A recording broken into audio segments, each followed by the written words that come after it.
नमो अर्हन्ताणं नमो सिद्धाणं नमो आयर्याणं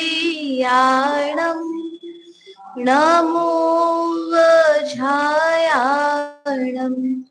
नमो लोये सपसागुं नित्यां सर्वदोषं सर्वज्ञदेवं हितदर्शकं च श्रीजैन सिद्धांत प्रवेशिकेयम् स्वल्पधियां हिताय कर्म स्वरूप को जान कर अकर्म स्वभाव पहचान अकर्तृत्व को भोग कर भय सिद्ध भगवान।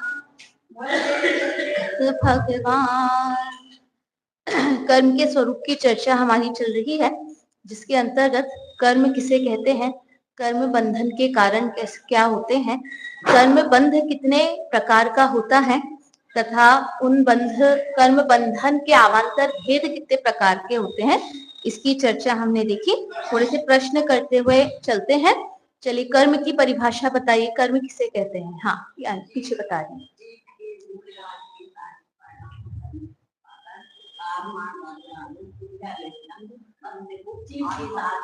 को प्राप्त होते हैं उन्हें कर्म कहते हैं। और क्योंकि यहाँ पे दो कर्मों का, दो द्रव्यों का काम चल रहा है, इसीलिए यहाँ पे दो प्रकार से कर्म की चर्चा हो जाती है। जब पुद्गल स्कंद की तरफ से बात करते हैं तो वही कर्म द्रव्य कर्म कहलाते हैं, और जब जीव की तरफ से बात करते हैं तो वही कर्म उसके मोहराग द्वेष परिणाम के कारण से भाव कर्म भी कहलाते हैं। और द्रव्य कर्म भाव कर्म की सम्मिलित प्रक्रिया होने पर जो नो कर्म इत्यादि भाव होते हैं वे भी उसी के अंतर्गत लिए जाते हैं। इसलिए उभय जो कहते हैं ना, मिश्र भाव जो होते हैं, जिसमें थोड़ा पुद्गल का संबंध भी होता है, संयोग भी होता है, और जीव के परिणाम का भी संयोग उसमें होता है। चलिए, यहां से बताइए कितने प्रकार के बंध होते हैं, कौन से?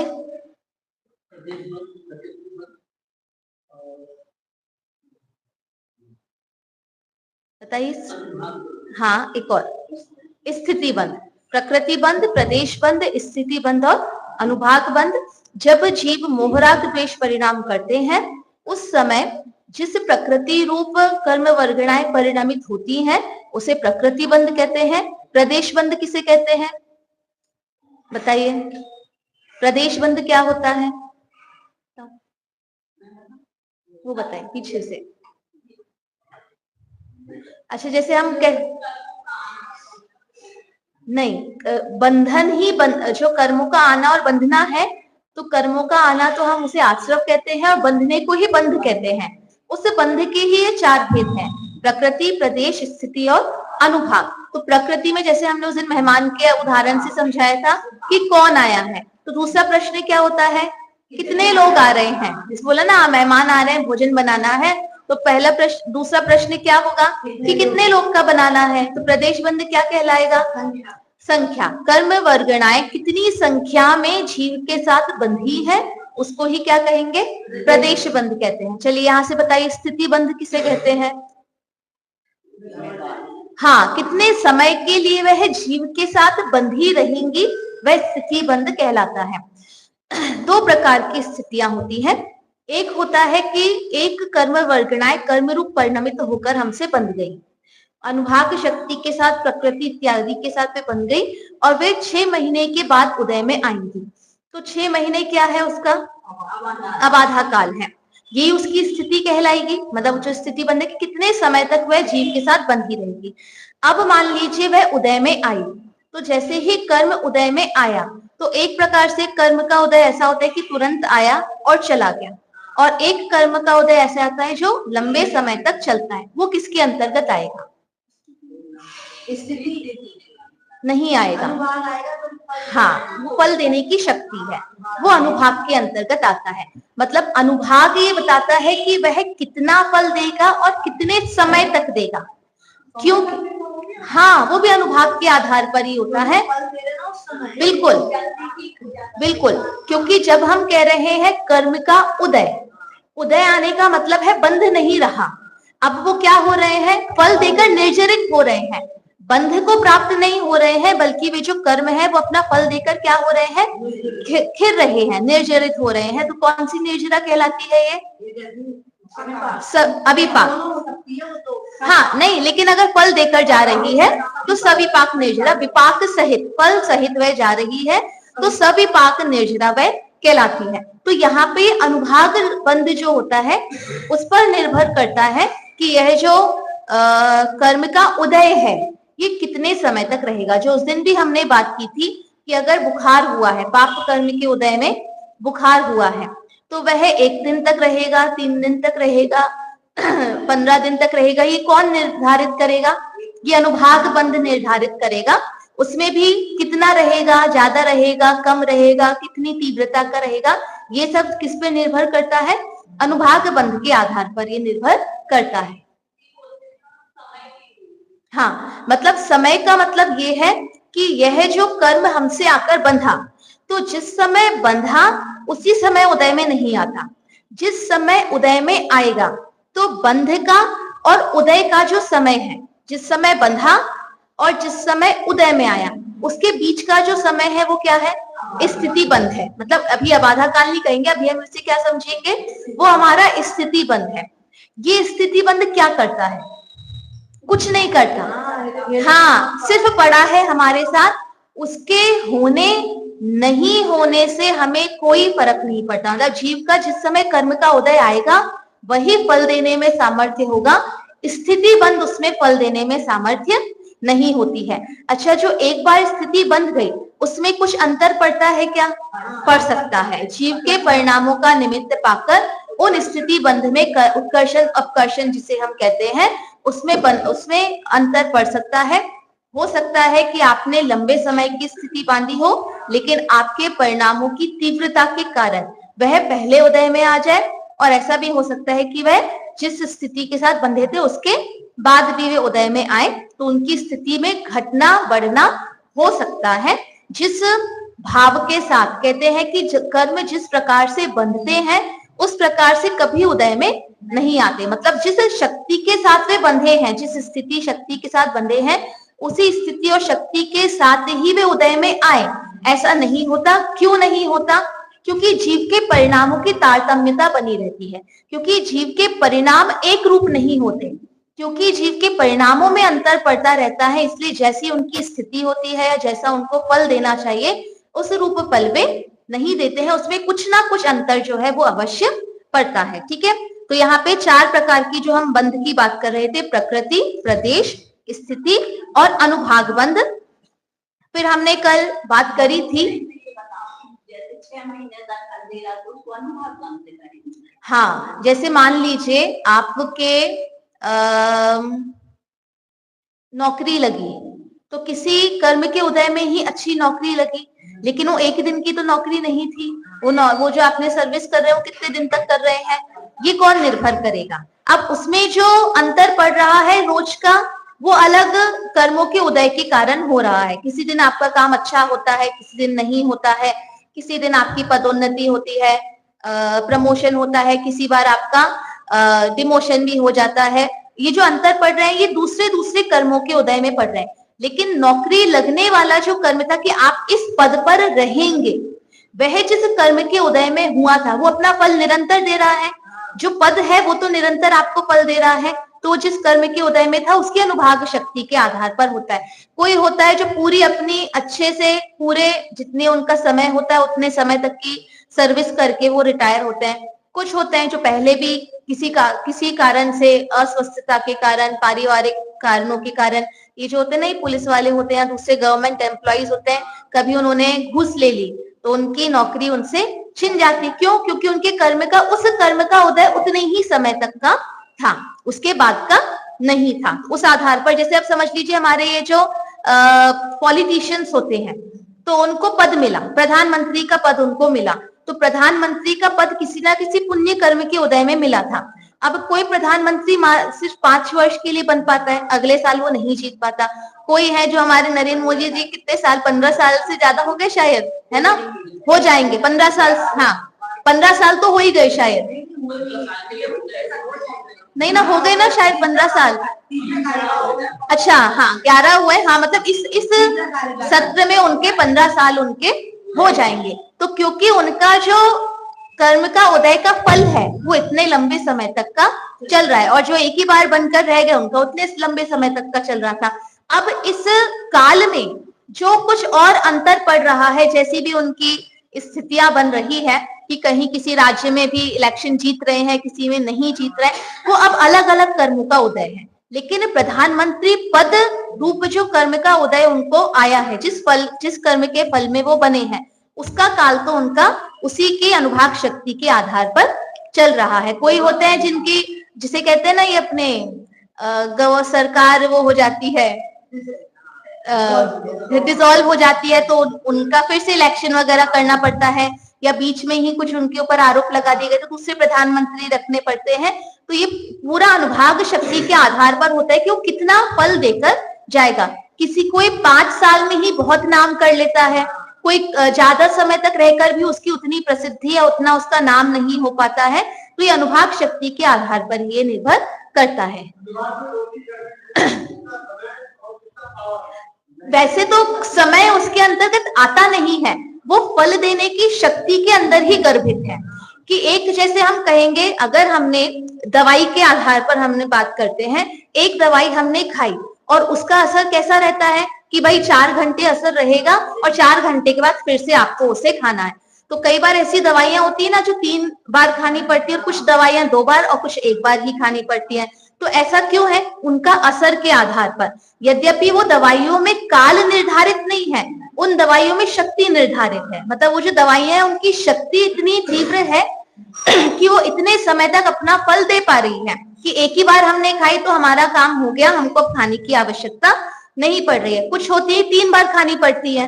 क्यों? क्योंकि उनमें उतनी ही शक्ति है कि हर 4-4 घंटे के बाद उनका असर खत्म हो जाएगा। कोई 2 बार खानी पड़ती कि भाई 12 घंटे के बाद उनका असर कम हो जाएगा। तो उन गोलियों में काल निर्धारित नहीं है, शक्ति ही है।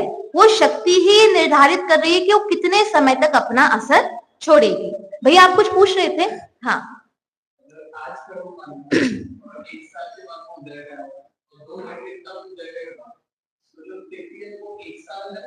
एक साल जो स्थिति है वो 1 साल है। क्योंकि स्थिति बंध की जब हम परिभाषा बोलते हैं तब ये होता है कि जिस समय कर्म बंधे और जब तक वे उदय में नहीं आते हैं उस काल को स्थिति बंध कहा गया है। वो जो बीच का काल है उसी को क्या कहते हैं?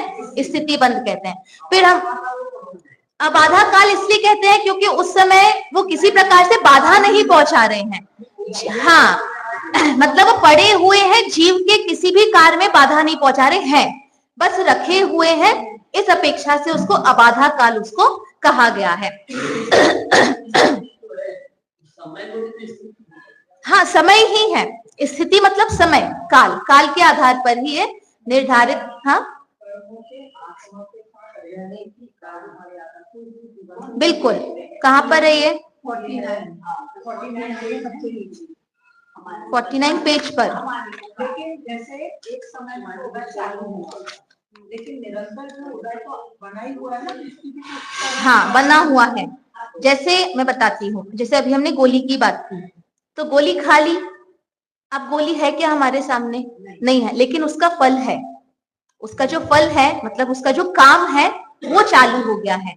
ऐसे ही जो कर्म उदय में आया, तो उदय में आने के बाद अब वो अनुभाग रूप से काम करता है, स्थिति रूप से काम वो नहीं करता है। हाँ जब तक हम दवाई लेकर आए और जब तक हमने वो दवाई नहीं खाई, हम आज लेकर आए हैं लेकिन हमें खाना कल से है, तो आज लेकर आए हैं और कल तक का जो समय है वो क्या है? वो स्थिति बंद है। क्योंकि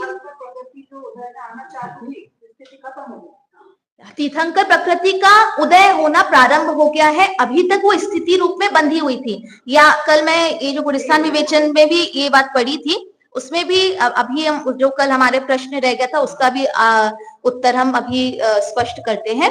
देखिए जैसे उसमें भी यही लिखा गया था कि जैसे पार्श्वनाथ भगवान इत्यादि पर उपसर्ग हुआ, तो उस समय तीर्थंकर प्रकृति तो थी सत्ता में, लेकिन वो उदय में नहीं थी, तो उसका कुछ काम नहीं हो रहा था, वो उनका किसी प्रकार से सहयोग में नहीं कर पा रही थी, जबकि तीर्थंकर प्रकृति सबसे प्रशस्त कर्म प्रकृति है, जिसके आगे किसी भी कर्म प्रकृति का कुछ काम नहीं होता है। मतलब किसी प्रकार का पाप उसमें कार्य नहीं कर सकता और कोई पुण्य भी उसके सामने खड़ा नहीं हो सकता है। लेकिन क्योंकि वो स्थिति रूप में तो है, लेकिन अनुभाग रूप में या फल देने की शक्ति उदय रूप में अभी नहीं आई है, तो होते हुए भी वो किसी काम की नहीं है। लेकिन जैसे ही तीर्थंकर प्रकृति का उदय आया, तो अब जो तीर्थंकर प्रकृति का उदय आने पर स्थिति, मतलब इतने समय तक वो रखी हुई थी। अब आधा काल कहा ना, अब आधा काल का मतलब ही क्या है, बाधा नहीं पहुंचा रहा था। लेकिन जैसे ही स्थिति बंध का काल पूरा हुआ, अब वो बाधा पहुंचाने का मतलब है उसका फल अब मिल रहा है ना, तो इसलिए वो स्थिति बंध के अंतर्गत नहीं आएगा। अनुभाग बंध की उसकी शक्ति कितनी है, बिल्कुल वो अनुभाग बंध के अंतर्गत ही उदय में आती है। ये तो उनके तीर्थंकर नाम प्रकृति उदय में तब आती है, लेकिन क्योंकि वे तीर्थंकर नाम प्रकृति सहित हैं, इस अपेक्षा से जो कहेंगे संस्कार के वश होकर उनके पूर्व के कल्याणक मनाए जाते हैं। इसको हम प्रकृति का उदय जब भी आता है जब दिव्य ध्वनि खेलती है। बिल्कुल, देखिए ऐसा है, मान लीजिए राजा का पुत्र है, राजकुमार है, तो वो अभी राजा तो नहीं बना, लेकिन फिर भी पता है कि इसके बाद कौन राजा बनेगा, यही राजा बनेंगे, तो उसके साथ राजावत व्यवहार होता है कि नहीं। अभी राजगद्दी नहीं मिली है, अभी सिंहासन नहीं मिला है, कुछ भी उसको नहीं हुआ, लेकिन क्योंकि पता है कि राजा कौन बनेगा, यही राजा बनने वाले हैं, तो उनका उसी प्रकार से सम्मान किया जाता है, उसी प्रकार से उनकी रखरखाव की जाती है, सुरक्षा इत्यादि भी उसी आधार पे की जाती है, क्योंकि बाद में वे बनेंगे इसके कारण। ऐसे ही तीर्थंकर प्रकृति में भी क्योंकि तीर्थंकर यही बनने वाले हैं, ये सुनिश्चित होता है, इस आधार पर उनके जो पूर्व के जो कल्याणक है वे उनके मनाए जाते हैं। ठीक है, कल हम कर्मों की स्थिति कौन से पेज पर है चाची? 49 पे 250 प्रश्न। हाँ हाँ,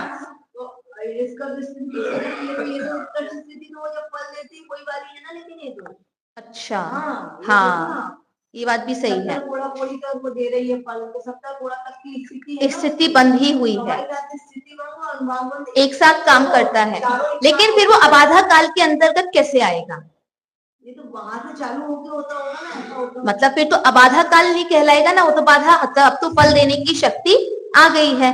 सुनो, स्थिति तो उसकी चालू हो गई है, जैसे बीज है, भले नीचे दवा है, दिख नहीं रहा है, हाँ, लेकिन उसका काम हाँ दिखेगा तभी जब काम ऊपर दिखेगा। वैसे स्थिति तो वहां से चालू होगी, जब तक उदय में आएगा तब तक स्थिति है, लेकिन अनुभाग के साथ साथ चल, अनुभाग तो सब उसको में मतलब जब तक हाँ चारों का एक साथ बंद होता है, हाँ चारों का एक साथ ही बंद होगा, क्योंकि मात्र उसमें नहीं होता, क्या कहते हैं, अपने जो प्रकृति, हाँ योग सहित जब जीव होते हैं, सिर्फ वहीं पे प्रकृति प्रदेश है, अनुभाग स्थिति नहीं है। उसके पहले के जितने गुणस्थान है वहां पर चारों का बंद एक साथ ही होता है। कहाँ पर?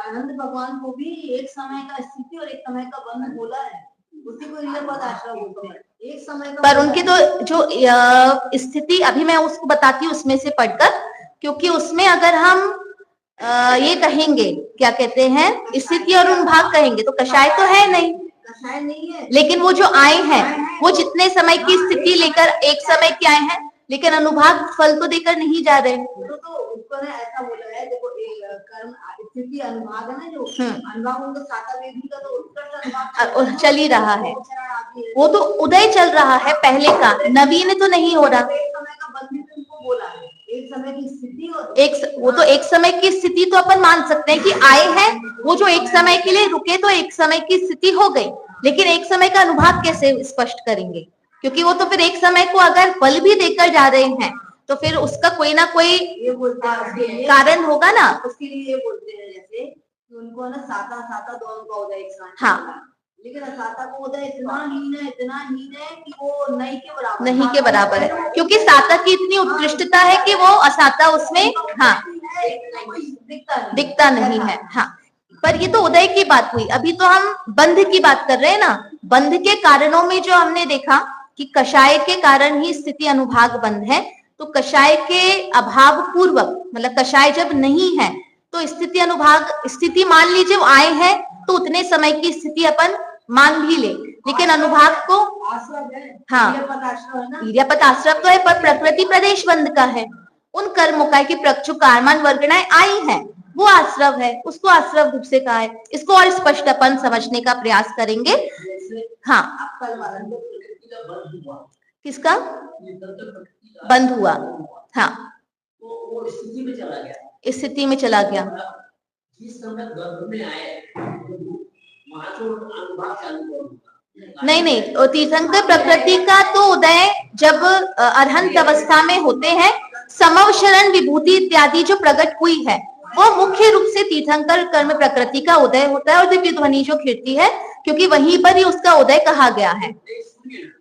अगर ऐसा है तो फिर 6 महीने पहले और ये 9 और 6 15 महीने पहले से 10 वर्ष क्यों होगी? अभी मैंने उसी का उत्तर दिया ना कि हाँ बिल्कुल भूत नैगम नय से, हाँ क्यों जैसे अभी हमने कहा मान लीजिए राजा की जो रानी है वो गर्भवती हो तो उसकी सुरक्षा भी इसी आधार पर की जाती है कि इसके गर्भ में कौन होगा, इस राज्य का भावी राजा होगा, तो उसकी भी जो सार संभाल या सुरक्षा उसी आधार पे कर रहे हैं, कि इसके गर्भ में जो भी पुत्र होगा पुत्री होगी वो आगे जाके क्या करेंगे, राज्य को संभालेंगे।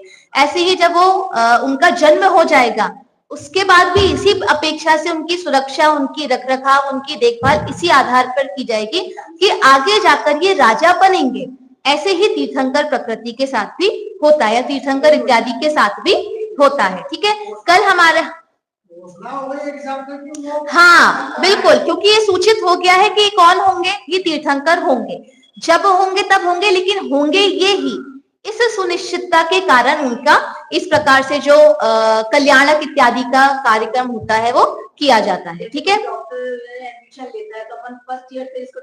हाँ हाँ बिल्कुल, उपचार से जैसे उनको बिल्कुल बिल्कुल उसी आधार पर उनका कल्याणक इत्यादि मनाया जाता है।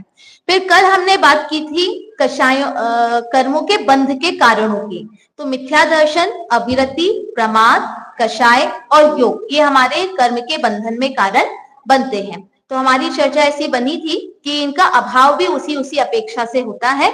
सबसे पहले मिथ्या दर्शन जाता है, फिर अभिरति, फिर प्रमाद, फिर कषाय और फिर योग। अर्थात जब कषाय जाता है 10वें गुण स्थान में तो 10वें गुण स्थान तक चारों प्रकार के बंध हो रहे हैं, प्रकृति, प्रदेश, स्थिति और अनुभाग बंध। और 11वें और 12वें गुण स्थान के आगे मतलब 11वें गुण स्थान से आगे हम समझ लीजिए हमारे कषाय नहीं रहती है, तो वहां पर किस प्रकार से कर्म बंधन होता है इसका हमें कल शंका उत्पन्न हुई थी, प्रश्न हमें उपस्थित हुआ था। तो देखिए इसका पूरा उत्तर बहुत अच्छे से गुण स्थान विवेचन में ही स्पष्ट किया गया है। कल हम क्योंकि बोल ही रहे थे कि अन्ना जी से पूछना पड़ेगा, तो अन्ना जी के माध्यम से ही उत्तर मिला है। अब वो पढ़ा हुआ तो है हमारा भी, हाँ, लेकिन 2010 में पढ़ा था, तो अब तब से अब तक तो वो अपूर्व हो चुका है पूरा। एक सेकेंड, उसमें बहुत सारी चीजें पढ़ी तो स्पष्ट हुई, जो आपको भी कल प्रश्न उपस्थित हुआ था, उपशांत मोह और क्षीण मोह, तो उसमें क्या किस प्रकार से कार्य होता है।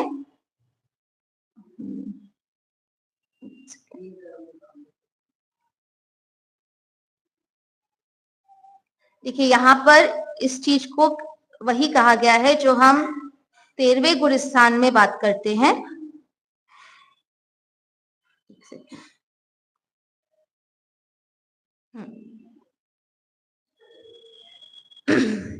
दसवें, 11वें और 12वें गुण स्थान में क्योंकि कषाय नहीं है, तो जैसे 13वें गुण स्थान में ईर्यापत आश्रव होता है, वैसे ही 11वें और 12वें गुण स्थान में भी ईर्यापत आश्रव ही है। जो हम कल बात कर रहे थे कि अगर कषाय वहां नहीं है तो फिर कर्मों का बंधन कैसे होगा, तो नहीं होगा।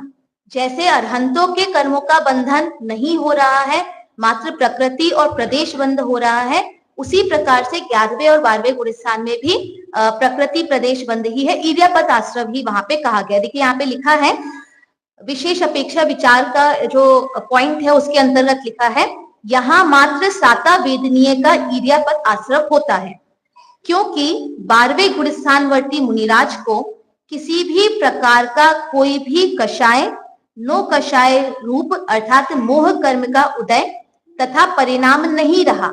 वे सर्वथा वीतरागी हो गए हैं। यहाँ आश्रव का एकमात्र कारण योग का सद्भाव ही है, क्योंकि योग का सद्भाव है। जैसे अरहंत अवस्था में है, ऐसे ही 11वें और 12वें गुणस्थान में भी मात्र योग का ही सद्भाव है। इसलिए जैसे 13वें गुणस्थान में ईर्यापद आश्रव हो रहा है, ऐसे यहाँ पर भी क्या है, ईर्यापद आश्रव ही यहाँ पर होता है। फिर प्रश्न उठता है कि अगर ईर्यापद आश्रव जैसा 13वें गुणस्थान में हो रहा है, वैसा ही 11वें 12वें गुणस्थान में, तो 11वें 12वें गुणस्थान का काम क्या है? तो वहां पर कहते हैं 11वें गुणस्थान है उपशांत मोह का गुणस्थान। उपशांत मोह गुणस्थान कहलाता है कि जो मोह है वो दबा हुआ है नीचे, जहां पे स्वच्छ सरोवर के जल के समान कहा गया कि जितना भी शांत सरोवर जो होता है, तो वहां पे जितनी भी गंदगी है वो कहां पर है, वो नीचे बैठ गई है, और ऊपर हमें क्या दिखाई दे रहा है, स्वच्छ सरोवर हमें दिखाई दे रहा है। दो अवस्थाएं हम समझते हैं। मान लीजिए 2 पानी के ग्लास हैं, और दोनों पानी के ग्लास में, एक ग्लास में गंदगी थी, दोनों ग्लास में गंदगी थी, तो एक में हमने जो कतक फल कहते हैं या फिटकरी कहते हैं, तो हमने फिटकरी डाली और उसकी जो पूरी गंदगी थी वो कहाँ चली गई, नीचे बैठ गई है। और दूसरे ग्लास के पानी की जो गंदगी थी वो हमने हटा दी है। अब जो दोनों पानी के ग्लास हैं, जो पानी है वो एक समान शुद्ध है या नहीं है? तो कहते हैं एक समान शुद्ध है। जो जिसमें कतक फल डाला गया है या फिटकरी डाली गई है, वो जो पानी जैसा शुद्ध है, वैसा ही पानी कैसा शुद्ध है, दूसरा पानी जिसकी गंदगी निकाल दी गई है। तो अंतर किसमें पड़ रहा है? एक ग्लास में गंदगी नीचे बैठी हुई है और दूसरे ग्लास की गंदगी पूरी तरीके से हटा दी गई है। अब क्योंकि इसमें से हटा दी गई है, तो अब इसको अशुद्ध होने का कोई कारण नहीं मिलेगा, इसमें कोई अशुद्धता का कारण नहीं है। लेकिन जिस ग्लास में गंदगी नीचे है, वो अभी भी अशुद्ध होने का उसके पास कारण है। और इसीलिए जो शांत मोह गुण स्थान होता है, यद्यपि उनकी वीतरागता में जैसी 12वें गुण स्थान में वीतरागता है, वैसी ही वीतरागता है, वैसे ही भाव है या परिणाम है, लेकिन फिर भी क्योंकि गंदगी नीचे बैठी हुई है और वो जब ऊपर आती है तो वे क्या हो जाते हैं, उनका गुणस्थान नीचे गिर जाता है। और जो क्षीण मोह गुणस्थानी जो जीव है, उन्होंने मोह को क्षीण कर दिया है। क्षीण कर दिया है मतलब नष्ट कर दिया है, तो इसलिए अब वो सीधे कहाँ जाएंगे, अब वो 13वें गुणस्थान में जाएंगे। और इन्होंने क्षीण नहीं किया है, इन्होंने उपशांत किया है, मतलब उसको मात्र शमन करके रखा है। इसलिए वो क्या हो जाती है, वो पुनः ऊपर आती है और उनका गुणस्थान नीचे गिरता है। फिर वो पुनः छपक श्रेणी से जब चढ़ेंगे, तब वे वापस 12वें 13वें गुणस्थान में आकर सिद्ध दशा को, हाँ बिल्कुल, चारित्र मोह ही है, चला गया, बिल्कुल चारित्र मोह भी 10वें के अंत में चला गया, लेकिन उपशांत हुआ है। अब मुझे बताइए, मैंने भी कल पढ़ा तो मुझे भी ये बात मतलब पढ़ी थी पर वापस समझ में आई कि जो 11वां गुणस्थान है, उस जीव के, जैसे अभी हमने बात की, कोई कषाय नहीं है, चारित्र मोह का भी उपशमन हो चुका है, तो अब ऐसा कौन सा कारण बनता है जिसके कारण वो गुणस्थान से गिरते हैं? क्योंकि अगर गुणस्थान से गिर रहे हैं या चारित्र मोह ऊपर उठ रहा है, तो कोई ना कोई कषाय तो निमित्त बननी चाहिए, लेकिन कषाय का अभाव तो 10वें गुणस्थान में हो चुका है। तो किस कारण से जो 11वें गुणस्थानवर्ती मुनिराज होते हैं वो नीचे गिरते हैं? दो कारण, एक आयुक्षय और एक कालक्षय। बिल्कुल, यही 2 कारण है, आयुक्षय और कालक्षय। अगर आयु का क्षय हो जाए तो वे नीचे गिर जाते हैं, और कालक्षय का मतलब है कि 11वें गुणस्थान का काल ही उतना है, उस काल में वो आएंगे और फिर क्या हो जाएंगे, नीचे हो जाएंगे। मतलब अन्य कोई मोहराग द्वेषादि परिणाम निमित्त नहीं बनते हैं, वो कारण नहीं बनते हैं, और सिर्फ काल क्षय, जो उस गुणस्थान का काल है, वो काल पूरा हुआ और वे क्या हो जाते हैं, वे नीचे गिर जाते हैं। जैसे हम बॉल को ऊपर फेंकते हैं तो ऊपर तो गई, लेकिन नीचे क्यों आई, उसका समय उतना ही था, वहां पे हवा में रहने का समय कितना था, उतना ही समय था, और इसलिए वो क्या हो जाती है, वो पुनः नीचे आ जाती है। तो ये तो हुई हमारे 11वें गुणस्थान की बात। अब बात आती है 12वें गुणस्थान की। कि जो मतलब क्षीण मोही मुनिराज हैं या क्षायिक सम्यक दृष्टि जो मुनिराज हैं, वे 12वें गुण स्थान में क्या काम करते हैं। 11वें का तो समझ में आया कि उपशांत वाले थे, इसलिए वो नीचे चले गए, लेकिन जो छपक श्रेणी चढ़कर 10वें के बाद भी तो सीधे कहाँ आ सकते थे, 13वें में आ सकते थे, है ना, क्योंकि कषायों का तो पूर्ण रूप से अभाव हो चुका है, तो 13वें गुण स्थान में वो सीधे आ सकते थे। 12वें गुण स्थान का काम क्या था, तो वहां पे हाँ बिल्कुल 3 कर्मों का जो अभाव था। कौन से 3 कर्म, अंतराय और मोहनी कर्म का अभाव नहीं करना था क्या, वो हो चुका, तभी वो क्षीण मोह गुण स्थान में आए। क्षीण मोह का मतलब ही क्या है, मोहनी कर्म का अभाव करके उस गुण स्थान में आए हैं, लेकिन 3 कर्म अभी भी शेष रह गए, घाती कर्मों के 3 कर्म शेष रहे हैं, तो 12वें गुण स्थान में उन 3 कर्मों के अभाव करने का काम वो करते हैं और फिर 13वें गुण स्थान में वे आते हैं। ठीक है, तो कल जो हमें शंका उत्पन्न हुई थी कि 11वें 12वें गुण स्थान में किस प्रकार से बंध होता है, उसका उत्तर हमें यहाँ पे प्राप्त हुआ। वही बात हुई ना, वहां पे आश्रम नहीं है, वहां काल क्षय कारण है, क्योंकि उस गुण स्थान का काल ही उठना है। उस गुण स्थान में जब तक आप रहेंगे उतने समय वीतरागता रहेगी, और जैसे ही वो काल खत्म हुआ तुरंत कहाँ आ जाते हैं, नीचे गिर जाते हैं, और वो जो मोह है वो उठ जाता है। जो मोह है वापस से उपशांत रूप से था, वो थोड़ा जिस भी गुण स्थान में गिरे हैं, 6वें गुण स्थान में गिरेंगे, अच्छा लाइन से मतलब धीरे धीरे जो अंतिम जो गुण स्थान होगा वो पहले में भी आ सकते हैं। हाँ हाँ बिल्कुल, पहले में भी आ सकते हैं, निगोद तक में, अगर आयु का क्षय हो जाए तो निगोद तक में भी जा सकते हैं। तो यहाँ पे देखिए, आप विचार कीजिए जीव के परिणामों की विचित्रता जिसे हम कहते हैं, कि पूर्ण वीतराग दशा तक पहुंच चुके हैं।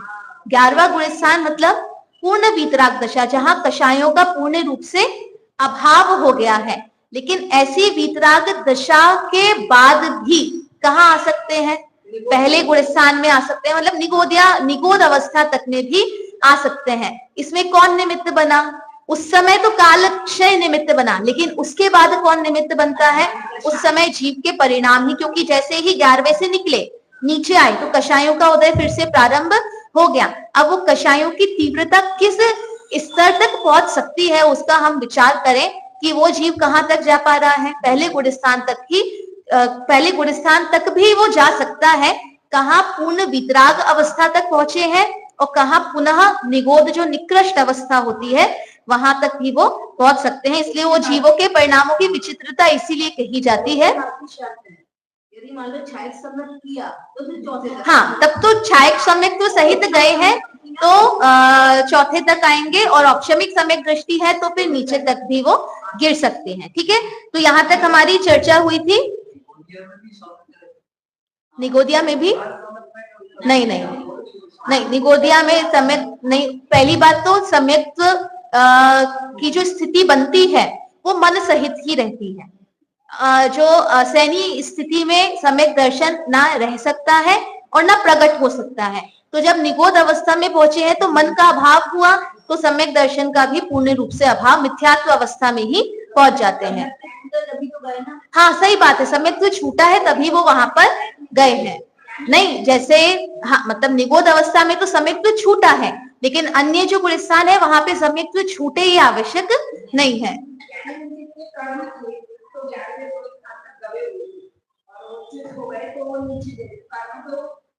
मुख्य रूप से उसमें आयु कर्म हम बोल सकते हैं, क्योंकि अभी उनकी आयु इतनी शेष है कि अभी वो मुक्त होने की उनकी स्थिति नहीं बनी है, इसलिए उनको कहाँ आना पड़ता है, नीचे ही उनको आना पड़ता है।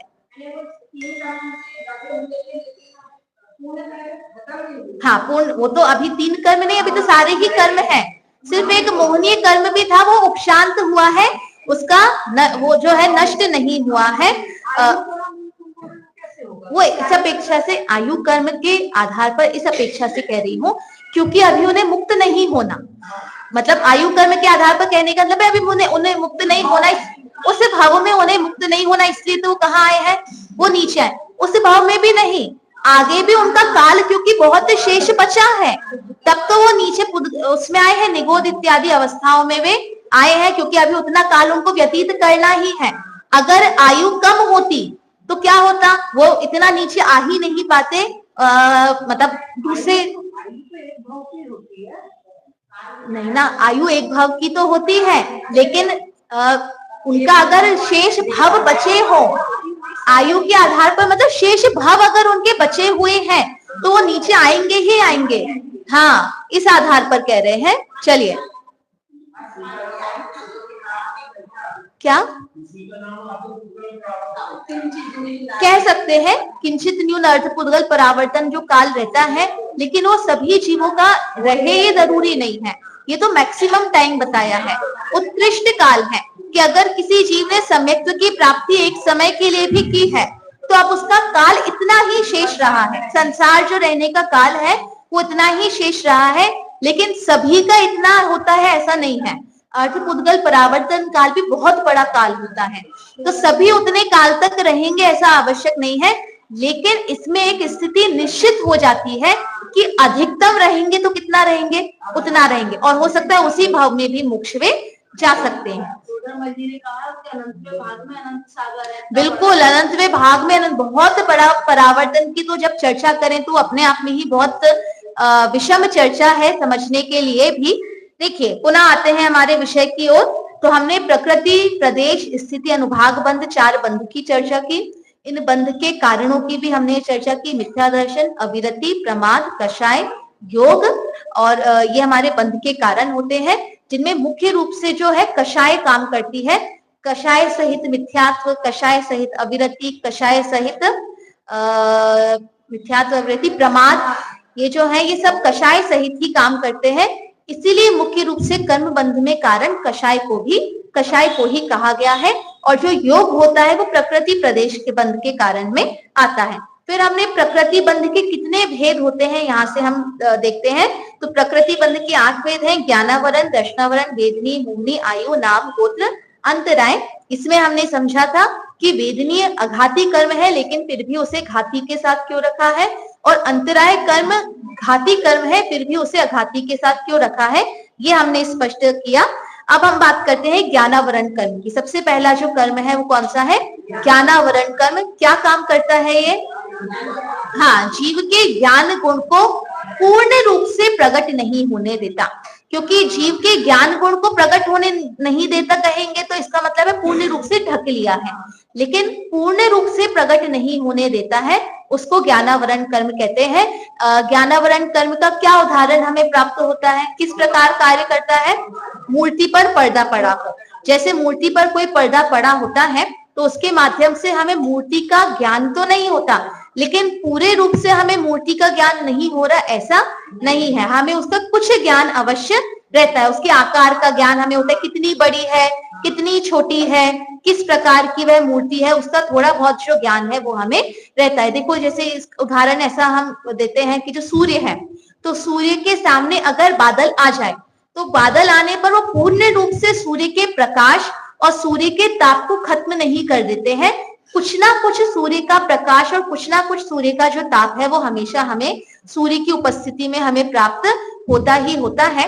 ऐसे ही ज्ञानावरण कर्म उन बादलों के समान होते हैं जो ज्ञान रूपी सूर्य को आच्छादित अर्थात ढकते तो हैं, लेकिन पूर्ण रूप से उनको आच्छादित करने में समर्थ नहीं होते। अब देखिए, इसको हम जैसे बादलों का उदाहरण हमने समझा, यही उनकी अनुभाग शक्ति है कि बादल कितने घने हैं, तो जितने घने होंगे उतनी कम किरणें या प्रकाश और ताप हमको मिलेगा, और जितने ऐसे फैले हुए होंगे तो क्या होगा, अधिक प्रकाश और अधिक ताप हमको प्राप्त होता है।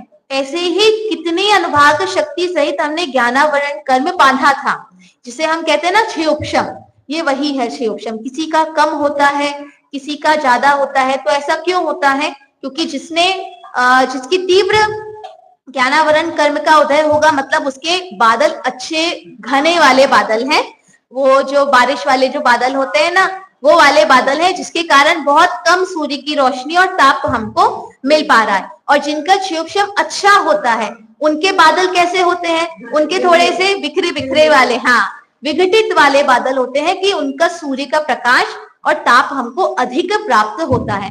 इसको हम जो मूर्ति पर पड़ा हुआ कपड़ा है उसके आधार पर भी हम समझ सकते हैं। अगर मूर्ति पर अच्छा मोटा कपड़ा पड़ा हो तो हमें मात्र थोड़ा बहुत आकार का और उसके साइज का ज्ञान हो सकता है, लेकिन उसके अंदर क्या है उसका ज्ञान हमें नहीं होता। अब जैसे जैसे कपड़े को हम पतला करते जाए, है ना, महीन हम करते जाए, तो हमको क्या होगा, थोड़ा थोड़ा उसके अंदर का जो किस प्रकार की वो मूर्ति है उसका ज्ञान हमें होता जाएगा। अब मान लीजिए हमने नेट के कपड़ा डाल दिया तो हमको दिख भी रहा है और नहीं भी दिख रहा। जो नेट आती है ना, आप देखेंगे कितने प्रकार की नेट आती है, बारीक आती है, मोटी आती है, तो जितनी बारीक होगी उतना कम ज्ञान होगा, और जितनी फैली हुई नेट होगी उतनी ज्यादा हमको वो जो मूर्ति है वो दिखेगी। बस ऐसे ही ज्ञानावरण काम करता है। ज्ञानावरण कर्म इसी प्रकार से कर्म को, ज्ञान को हमें ढकता है। जैसा उसके कर्म का उदय होगा उस अपेक्षा से उसका क्षयोक्षम, जिसे हम ज्ञानावरण कर्म का क्षयोक्षम कहते हैं, जैसा उसका क्षयोक्षम होगा उतना उतना हमें ज्ञान होता है। ये भी, इसकी भी इतनी प्रकार की स्थितियां बनती है कि जितने प्रकार के पदार्थ हैं, किसी पदार्थ का क्षयोक्षम हमें अधिक होता है, किसी का कम होता है। जैसे हम खुद देखें कि किसी चीज का ज्ञान जिसमें हमारी रुचि भी हम कह सकते हैं, तो वो हमें जल्दी सीखने में आ जाती है, और कुछ चीजें होती हैं जो हमें कम सीखने, मतलब हम जल्दी उनको नहीं सीख पाते। ऐसा भी हो सकता है, यहाँ पे भी पूर्ण रूप से रुचि की बात हम नहीं कर सकते, क्योंकि कई बार ऐसा होता है कि हमारी रुचि तो तीव्र है लेकिन वैसा क्षयोक्षम नहीं होने के कारण हम उसे नहीं सीख पा रहे, और कहीं पर ऐसा है कि हमारी रुचि तो उतनी नहीं है लेकिन उस रूप क्षयोक्षम है जिसके कारण सहज ही वो हमें क्या होती है, सीखने में या स्मरण करने में वो हमारी आ जाती है। तो ऐसे ही ज्ञानावरण कर्म की जो प्रकृतियां हैं वो उदय में भिन्न भिन्न प्रकार से जीव के जैसे परिणाम होते हैं वैसे आती है। अब यहाँ पर देखिए सबसे नीचे इसके भेद पढ़ लेते हैं पहले। ज्ञानावरण कर्म की कितने भेद हैं? 5 भेद हैं। मति ज्ञानावरण, शुद्ध ज्ञानावरण, अवधि ज्ञानावरण, मना परे ज्ञानावरण और केवल ज्ञानावरण। ज्ञान के कितने भेद हैं? 8। ज्ञान के कितने भेद हैं? 8 भेद होते हैं। कौन से? मति, शुद्ध, अवधि, मना परे, केवल ज्ञान और मति, शुद्ध और कुअवधि। अब मुझे बताइए ज्ञानावरण कर्म के भेद अलग प्रकार से और ज्ञान के भेद अलग प्रकार से क्यों कहे गए हैं? मतलब ज्ञानावरण, हाँ हाँ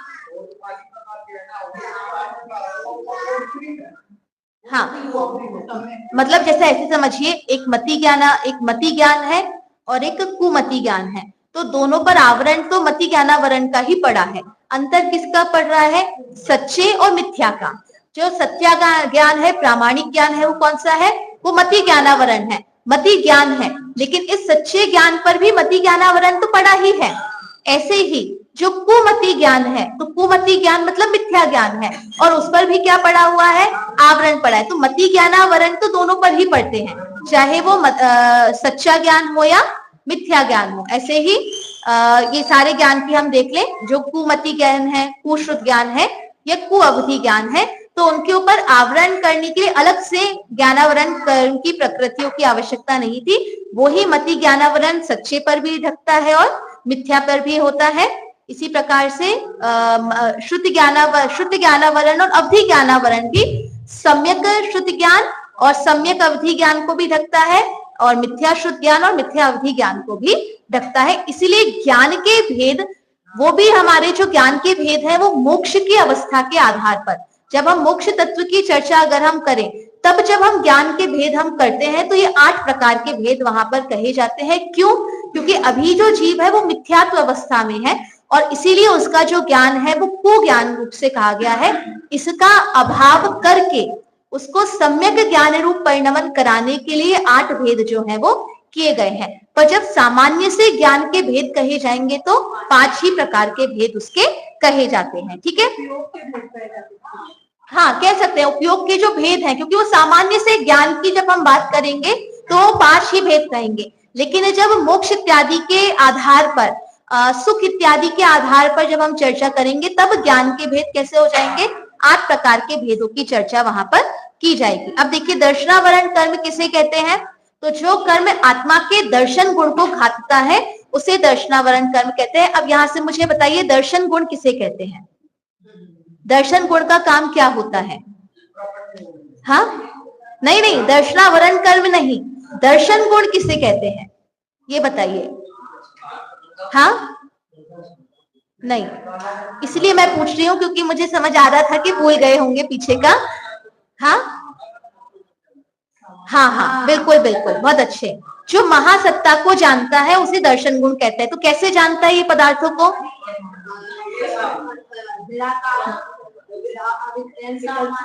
हाँ, निर्विकल्प, निराकार और सामान्य। सामान्य प्रतिभास जो होता है, निर्विकल्प होता है, निराकार होता है, उसे दर्शन गुण कहते हैं। अच्छा, ज्ञान पहले होता है कि दर्शन पहले होता है? दर्शन पहले होता है, ज्ञान बाद में होता है। तो फिर जब कर्मों की बात आई तो दर्शनावरण कर्म पहले कहना चाहिए था और ज्ञानावरण कर्म बाद में कहना चाहिए था। तो ऐसा अंतर क्यों किया कि ज्ञान को पहले, ज्ञानावरण कर्म पहले रखा और दर्शनावरण कर्म बाद में? नहीं नहीं नहीं, उनके तो साथ में है। नहीं